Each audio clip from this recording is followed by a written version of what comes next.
Қалдарыңыз қалай? Бүгін менімен бірге пирог жасаңыз. 3 жұмыртқамызды алып, ыдысымызға жарып аламыз да, мен жарты кесе қант салдым, ал сіз өз қалауыңызша салсаңыз болады. Сонымен үстіне 1 кесе сүт құйдым. Әбден араластырып, біркелкі болғанша араластырып аламыз.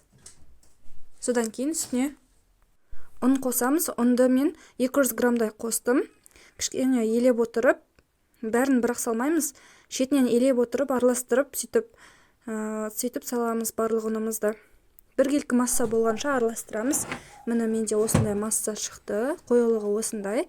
Және мен оған ұнмен қатар 10 грамм разрыхитель қостым.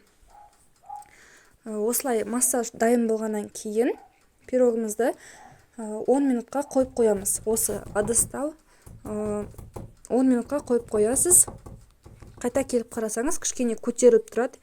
Оған дейін пешкаңыз қызады. Қызып тұрған пешкаға өстіп пирогымызды құйып аламыз ыдысына. Мен үстіне мак септім. Мына пирогымыз дайын болды. 15 минутта пісіп шықты. Көтерілгені де жақсы көтерілген. Дәмді болып шықты. Сізде ерінбей жасап көріңіз, өте оңай. Міне қызарып пісті. Осы рецепт сізге пайдалы болған болса, лайк басып, арнама жазылып кеттіңіз.